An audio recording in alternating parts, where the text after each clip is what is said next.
All right. Now I know, confess to you freely, that we've been wading out into the deep.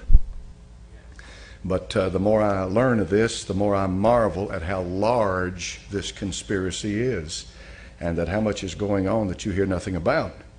And so this morning I'm going to cover some things about a man that you all should have been taught in history about, the man who flew over the North Pole and South Pole. His name's Admiral Byrd. How many have ever? All right.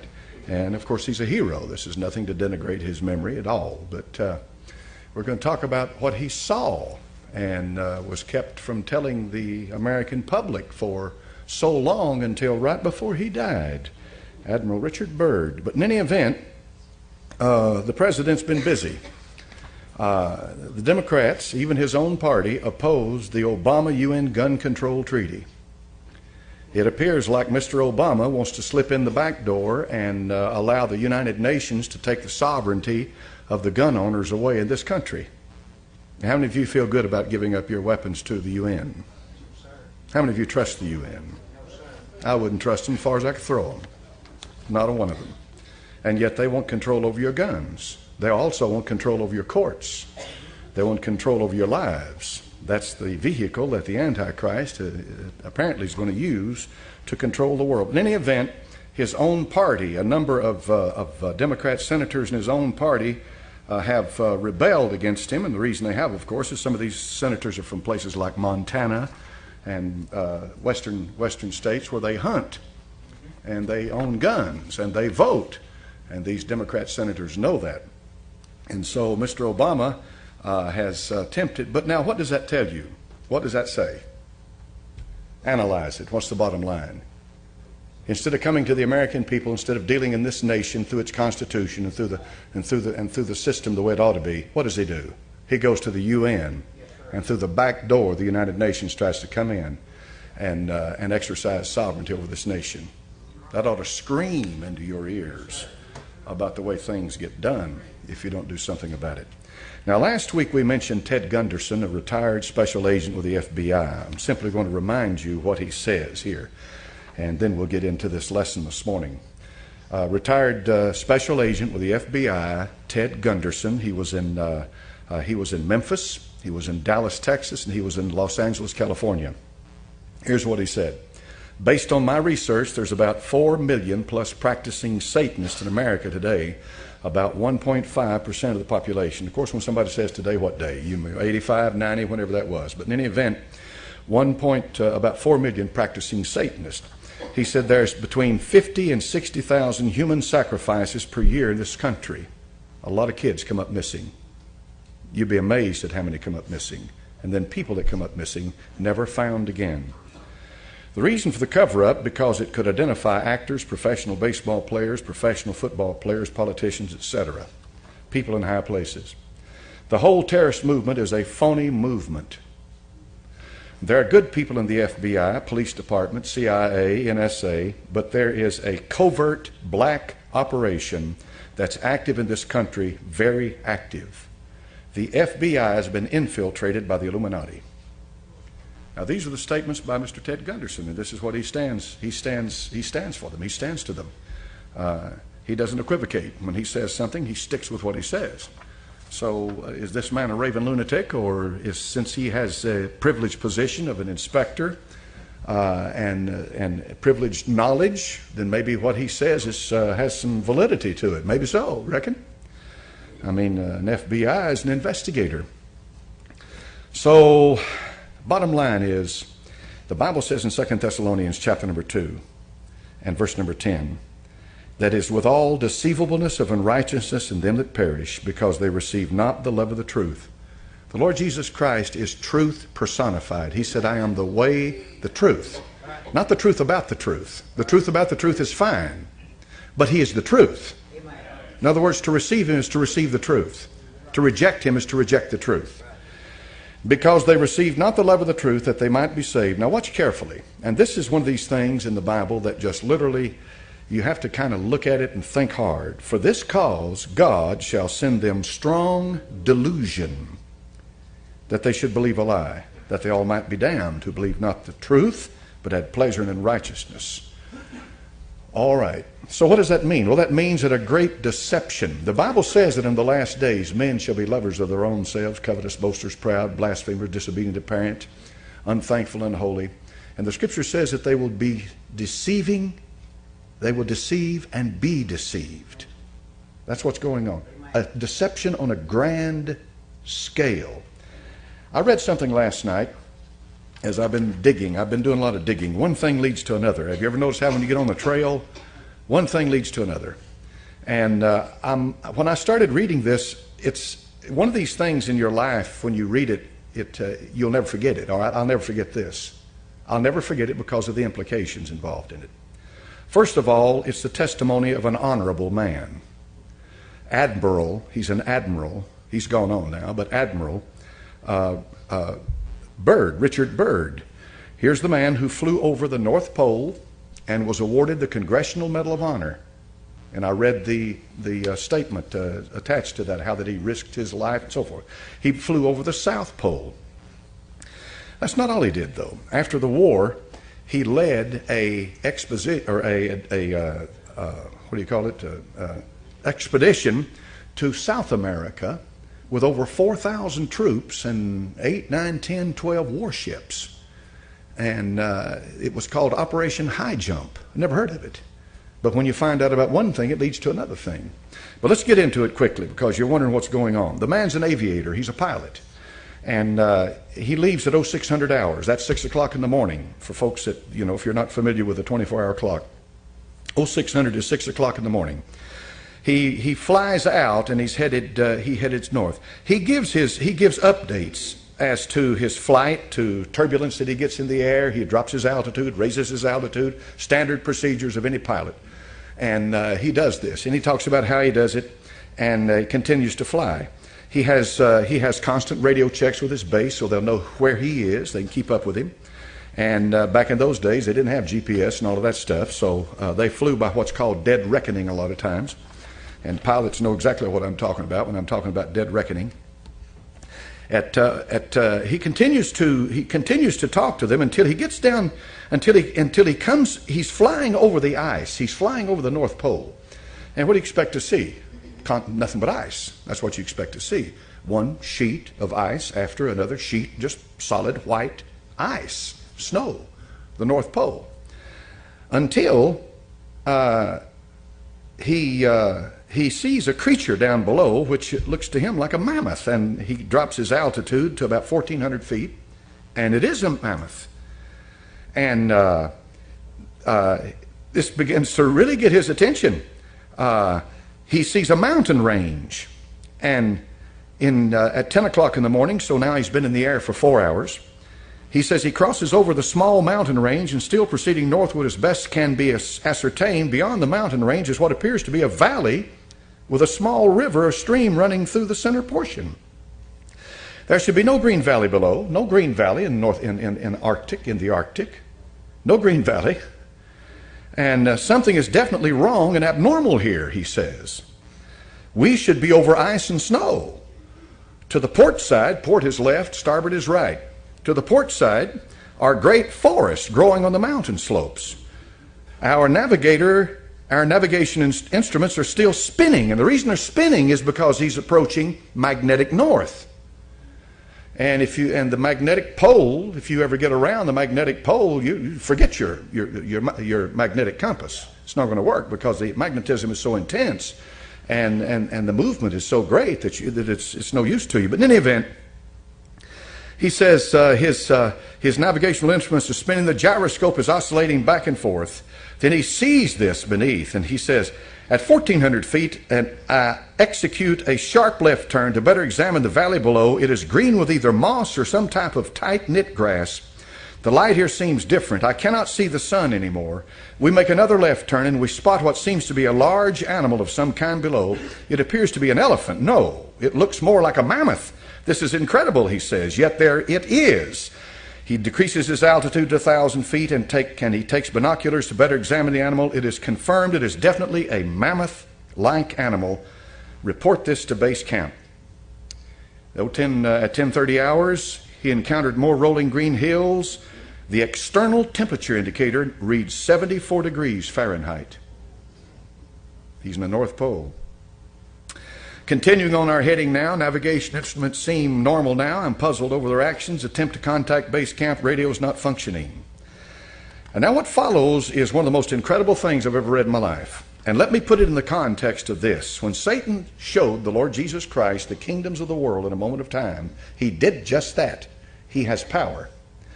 And there are things going on that there is absolutely no physical definition or logical reasoning to, but the existence of it cannot be denied. And this is what's happening here. In 11:30 hours, countryside below is more level and normal. If I may use that word, ahead we spot what seems to be a city. This is impossible. Aircraft seems light and oddly buoyant. The controls refuse to respond. My God, he says, off our port and starboard wings, a strange type of aircraft. They're closing rapidly alongside. They're disc-shaped and have a radiant quality to them. They are close enough now to see the markings on them. It is a type of swastika. This is fantastic. Where are we? What has happened? I tug at the controls again. They will not respond. We're caught in an invisible vice grip of some type. 11:35 hours, our radio crackles and a voice comes through in what appears to, in English, with what appears to be a slight Nordic or Germanic accent. The message is, "Welcome, Admiral, to our domain. We shall land you in exactly 7 minutes. Relax, Admiral. You are in good hands. I note the engines of our plane have stopped running. The aircraft is under some strange control and is now turning itself. The controls are useless." In plainer words, he's been taken over completely. Now, up to this point, you're going to say to yourself, well, this is a madman.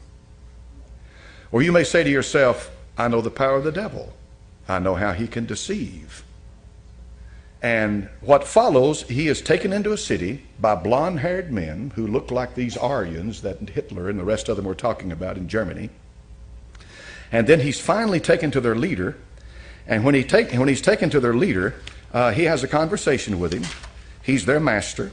And that master tells him that essentially that they've been observing us on top of the earth where we live for a long time, and that we have gotten to the point by killing each other. And they're talking about the atomic bomb that had just been recently dropped on Hiroshima and Nagasaki. You know those two. This happened in 1947, I think this happened. These bombs had just recently been dropped. They were dropped April, wasn't it? April the 3rd, 9th, 1945, somewhere in April. These bombs had just been dropped in Hiroshima and Nagasaki, and they were saying that we are going to have to do something with the people who dwell on earth because you have gotten out of hand. All right. They tell Admiral Byrd that he's an honorable man, and he asks him, why am I here? They said, because you're chosen to be here. You're a man that we can trust. We're going to tell you what's happening. We're going to tell you all of this. They tell him. They send him back. All right, he goes back apparently and reports this to the United States government because remember, he is a military officer accountable to his chain of command. So he goes back and he tells his superiors. And apparently they tell him to hush this up. This stays hushed until right before he dies, this diary comes out. Because he says, I cannot leave this world without letting humanity know what has happened. I cannot leave. I must tell them what happened. Now, before we go any further, let's ask ourselves some questions. Number one, did he write this diary? Is this Admiral Byrd's diary? Did he really write this? Number two, if he really did write this, and this is legitimate, this is his diary, then something obviously happened to this man when he was over the North Pole. Something happened. Something obviously happened to this man. Number three, regardless of whatever happened to this man, he's convinced something happened to him, so it's incumbent upon us, what did happen to him when he was over the North Pole? All right? If you press this thing a little further and do a little more studying into it, you'll find out that there's an awful lot of people out there that believe the earth is hollow, that there's not a molten mass in it like they say. Now, if you're a Bible believer, you know this. You know that the heart of this earth, hell, is located. If you believe the Bible, all right? If you believe the Bible. And if you believe the Bible, the book of Revelation makes it very plain that the bottomless pit, which is hell, was opened, and out of that pit came these creatures upon the earth. They're coming out on the earth. They're coming out on the face of the earth. Now, that's a wild thing. This is why a lot of churches in this country An awful lot of churches in this country absolutely refuse to read or study the book of Revelation or preach from it because it has some things in it that just literally blow your mind. And that's one of them, talking about creatures coming up out of the bottomless pit, Apollyon and Abaddon and all of that. But if I'm a Bible believer, I believe it's real. All right. You can get off and you can get way out in left field with a hollow earth theory. All right. And you can get in deep into all of this stuff that I'm just going to present it to you this morning in the context of what we're studying, because we're studying a deceit that's coming on this earth of unbelievable proportions. A deceit. All right, a deceit. Now, we know that Adolf Hitler, when he was Chancellor of Germany, was deep into the occult. We know they didn't do anything unless they consulted their occult masters and prognosticators and what have you. And that the German high command, Himmler and men like that, even Himmler himself was far more into the occult than Hitler, and Hitler was head over heels into it, but Himmler was deep into it. These men were guided every moment of their life by an occult satanic power and spirit. Germany did definitely develop during World War II some of the highest technology on the earth. I saw this the other day on the History Channel, and I didn't know this. Nobody had ever told me this, but this is what the History Channel reported, that two German scientists in the 30s, these two German scientists had split the atom. Now think hard on that. Think hard on that. And it was the German scientists, Werner von Braun, men like that, who got America into space. That's a fact, folks. That's a fact. No question about that. The only reason they didn't put them to death at Nuremberg with the trials was because they needed them. And so they needed their technology and what have you. Anyway, Germany apparently was way ahead of the rest of the world in some of this technology. Germany had a society called the Vril Society, V-R-I-L. How many's ever heard that term? Most people haven't, but a few of you have, all right? That's an occult society. But the premise of the Vril Society was this: they were able to tap into satanic power and apply it to physical things. See? They were able to tap into to occult power. They called it whatever force they called it. We know what it is. The power is either of God or the devil. But they tapped into it. And they were able to apply it to physical things. There are photographs of flying saucers the Germans made. I've seen them. But they're not flying saucers like the classic example of them. But they are flying saucers. In other words, they are propelled by a propulsion system that was unknown by most of the world at that time. But in any event, the bottom line is that the Germans had tapped into the occult world and had begun to build this system based on what they were getting from the occult world. And that system was this. They believed that in the north, that there was an entrance into a hollow earth, and that spirit beings lived there that were vastly superior to us. And that these spirit beings were our forefathers, and that's what Hitler was trying to do, was to try to bring the race back, the Aryan race, back to its roots, back to what it should be. And this is why the root race theory is so important when you get into this stuff. You remember I told you about the root race? You remember which one I told you the Aryan was? There's 7 of them. 5, exactly. 5. It's number 5. It's the 5th. And this root race theory, the Theosophists taught it, Blavatsky in Russia taught it, all of this evolutionary, spiritual evolutionary that brings this super race, this super identity. These people believe that. The evolution, when you talk about biological evolution, all right, you're talking about what they teach at UT and all the major colleges in the world. They teach biological evolution. What is biological evolution? That's what Charles Darwin taught, right? All right, that's simple enough on the surface of it for people to relate to. Biological evolution. I don't believe it, but that's what they teach. All right. Then there is social evolution. All right? Political correctness is a product of social evolution.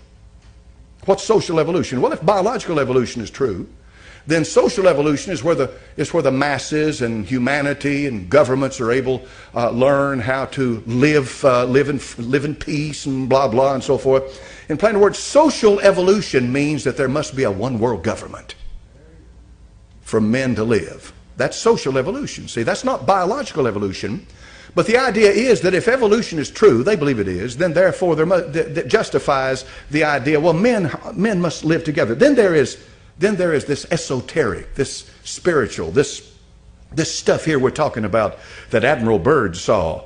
There is that type of evolution, and this gets into the mystical category of it, because this gets into that highbrow stuff about the spirit beings that are channelers and guides and are communicating with people.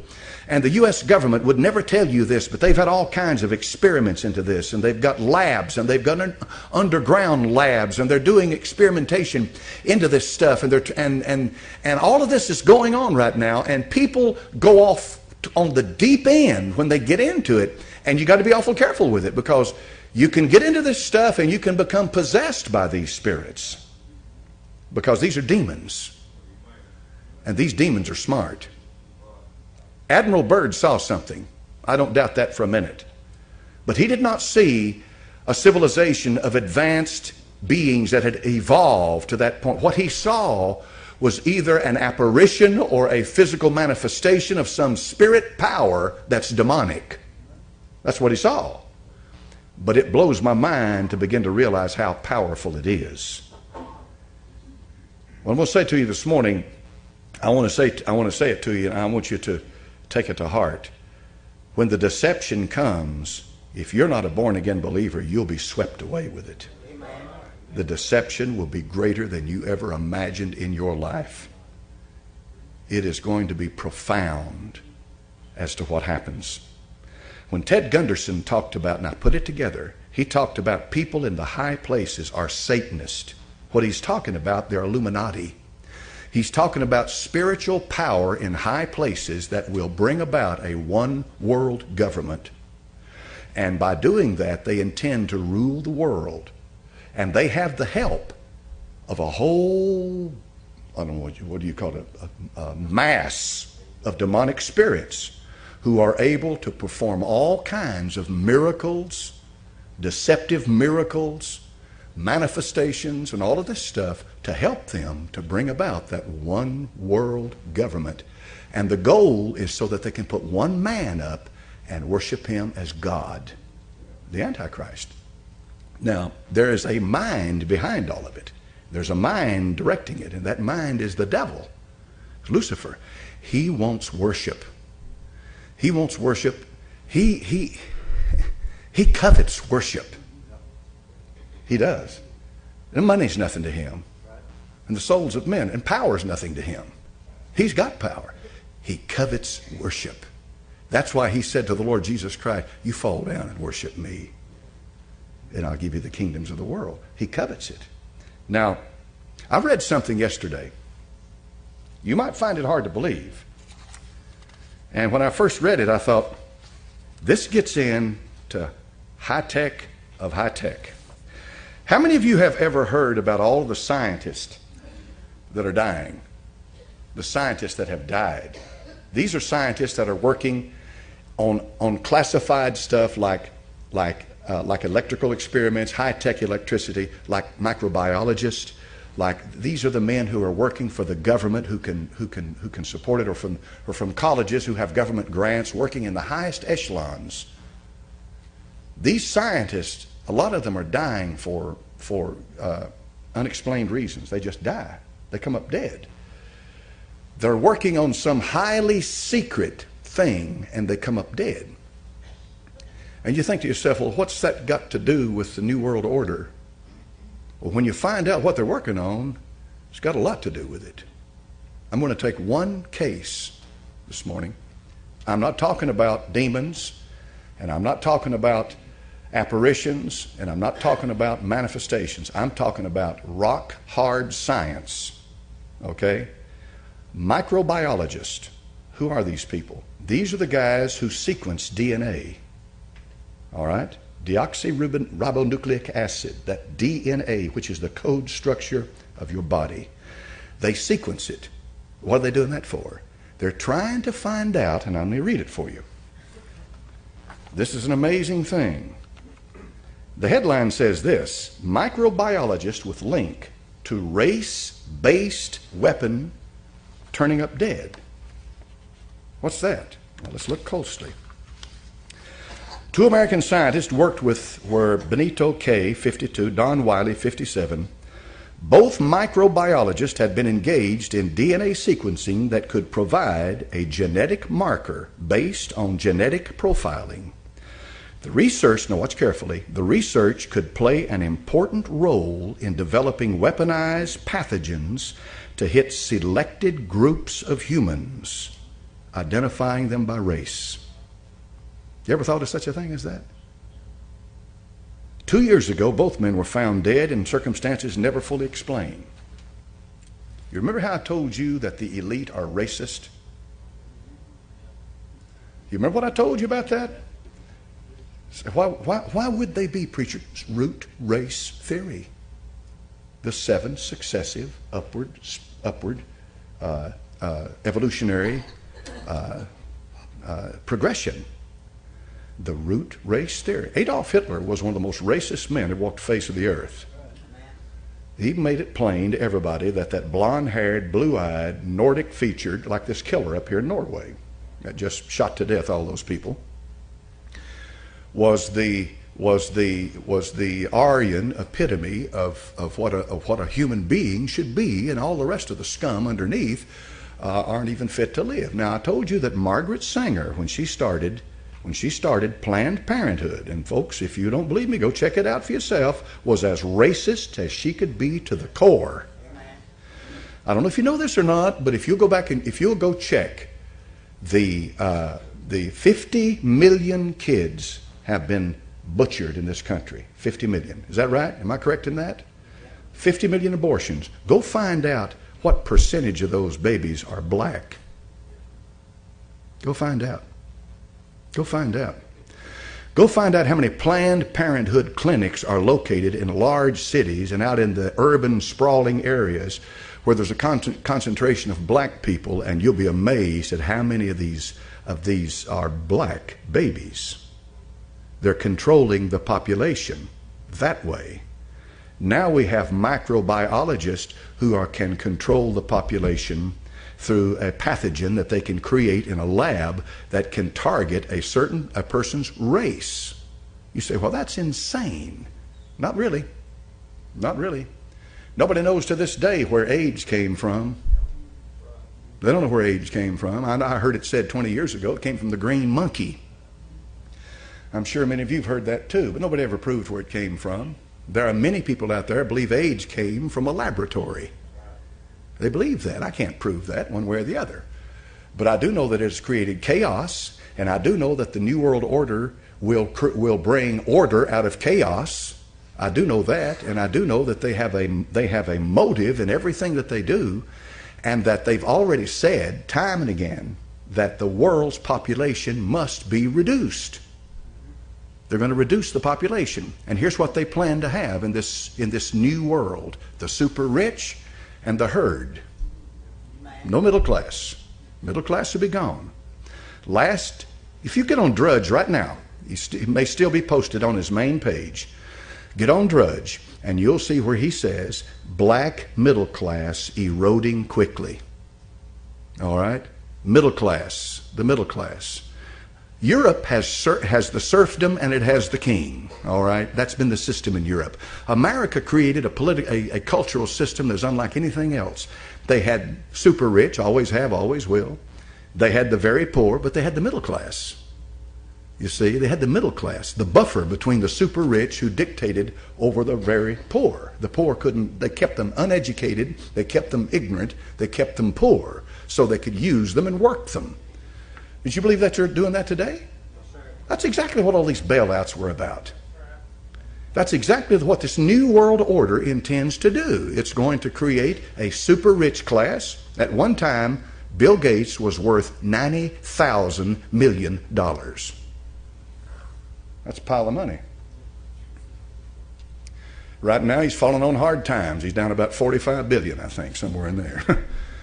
At one time, that's an unbelievable amount of money.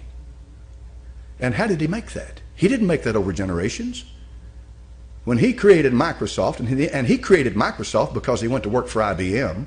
IBM wanted somebody to make an operating system for them. IBM was a computer manufacturer, always has been. And you know, way back before them, when you went to a grocery store to buy food, that cash register more than likely was IBM or Royal or something like that. So they wanted an operating system for their computer, their personal computer, so Bill Gates wrote the code for it.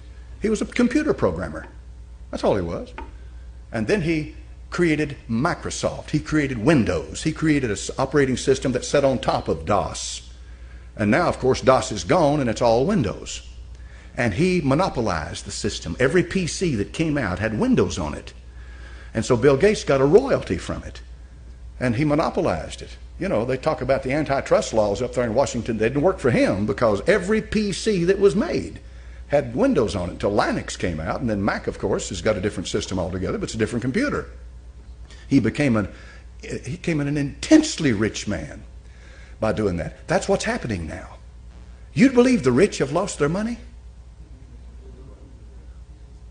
Let me ask you this question. When this deep recession started in 2.5, 3 years ago, okay, do you believe any of that money disappeared that was around 3 years ago? Do you believe, in other words, do you believe that money's still around that was around 3 years ago? Okay, it's still around, right? It's just not in your hands. All right? Who did that?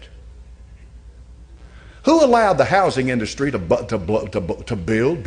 Fannie Mae, Freddie Mac, pumping money in, letting people buy houses that didn't even have a job, had no way they could pay a mortgage payment like that, and house after house after house after house after house. They knew that this bubble was building. It was a created prosperity. These houses weren't worth what they were piling all this money into them. The day would come when reality would set in. That's exactly what they wanted. It did. For what? To create a recession like we've been in. They're going to bring something out of that recession. These planners are going to do something with it. What's his face said to Bill Clinton, evangelist, wasn't Evangelist Clinton, it was the one that's in there now. Obama, the one who became the mayor of Chicago, he said you can't let good crisis go to waste. Rahm Emanuel. All right? I'm talking about the elite. I'm talking about what they're going to use to bring about exactly what they intend to do. And so these scientists come up dead. Here's one at the end. It says, there have been persistent reports. The Institute is also engaged in DNA sequencing research.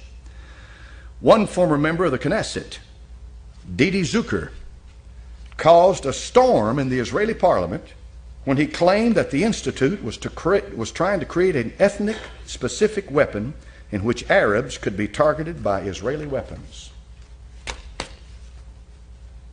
In World War I, they had biological warfare. You remember that? The gas, all that, the trenches.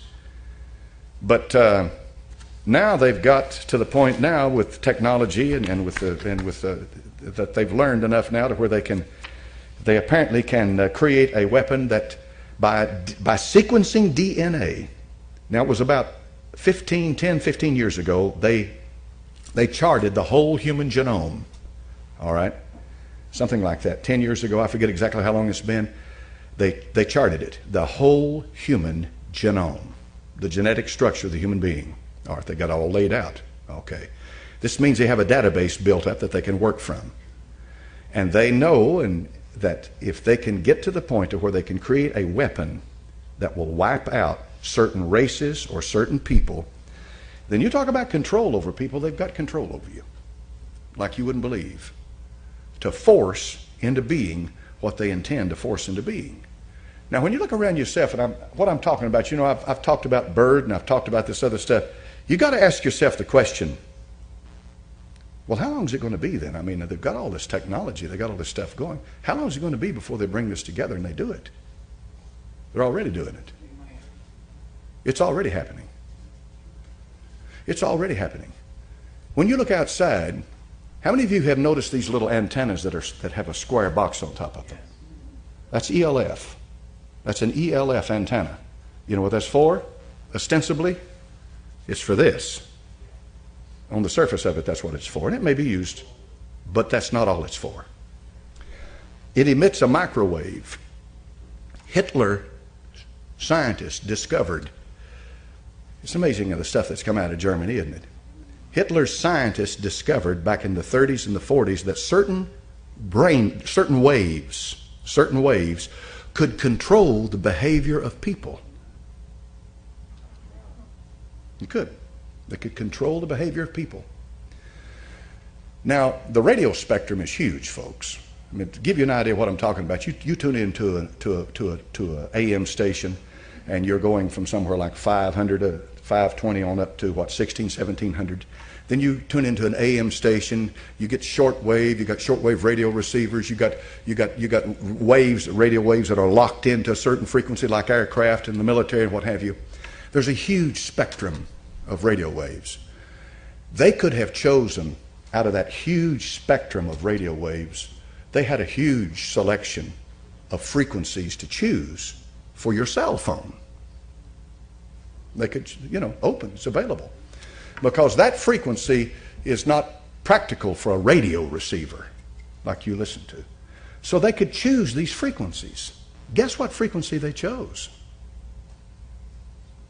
It's a frequency that is right next to what's necessary to control a human being.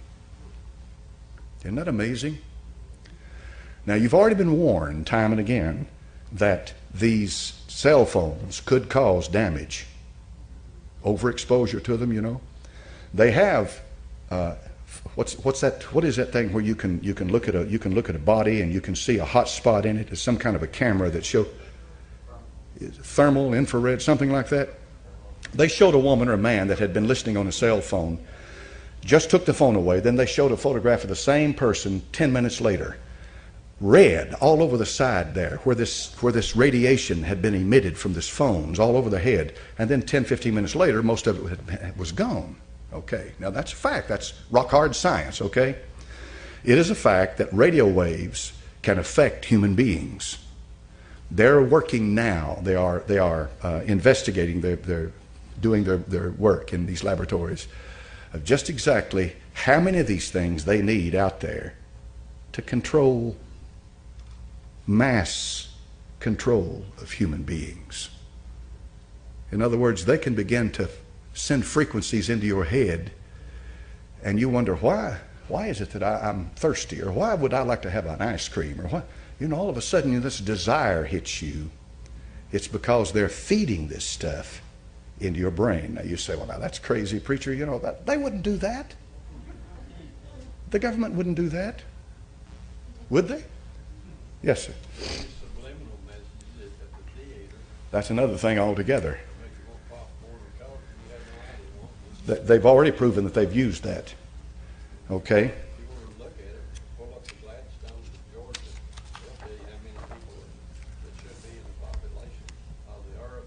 Yeah. Yeah, and that stone you're talking about down there in Georgia is a product of the Illuminati.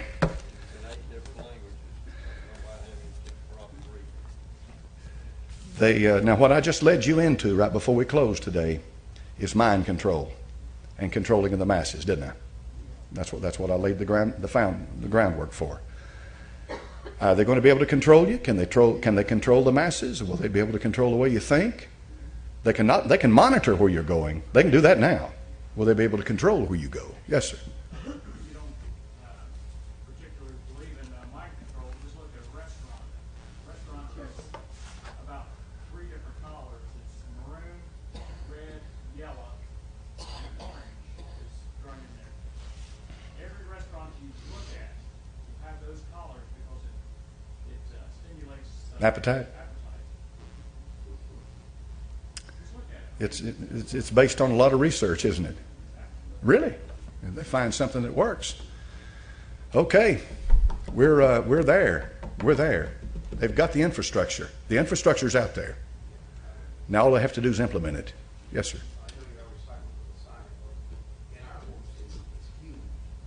The Masonic Lodge.